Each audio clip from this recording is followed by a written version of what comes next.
கடுகு கடுகு சிரித்தாலும் காரம் குறையாது என்பார்கள். அதுபோல ஏராளமான மருத்துவ குணங்களை கொண்டது கடுகு.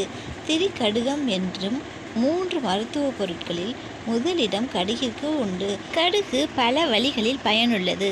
உணவில் சுவையூட்டியாக பயன்படுவதோடு மட்டுமல்லாமல் மருத்துவ குணங்களும் கொண்டுள்ளது. கடுகு விதைகளில் நார்ச்சத்து, ஆன்டி ஆக்சிடென்ட்கள் மற்றும் கொழுப்பு அமிலங்கள் நிறைந்துள்ளன. கடுகு எண்ணெயும் பல்வேறு மருத்துவ பயன்களை கொண்டுள்ளது. கடுகு இந்திய உணவுகளில் ஒரு முக்கிய பொருளாகும். இது பல்வேறு உணவுகளுக்கு சுவையை சேர்க்கிறது. குறிப்பாக இந்திய சமையலில் கடுகு அதிகம் பயன்படுத்தப்படுகிறது. கடுகு ஒற்றை தலைவலியை போக்க உதவுகிறது. விக்கலை கட்டுப்படுத்தவும் இரத்தத்தை சுத்தப்படுத்தவும் உதவுகிறது. கடுகு எண்ணெய் மசாஜ் செய்ய பயன்படுத்தப்படுகிறது. இது சருமத்திற்கு முடி வளர்ச்சிக்கும் நல்லது என்று நம்பப்படுகிறது. கடுகு விதைகளில் நார்ச்சத்து அதிகம் உள்ளது. மேலும் பாலி அன்சாச்சுரேட்டட் கொழுப்புகள் உள்ளன. கடுகு எண்ணெயை சருமத்தில் தடவினால் சரும பிரச்சனைகளை நீக்க உதவும் என்று கூறப்படுகிறது.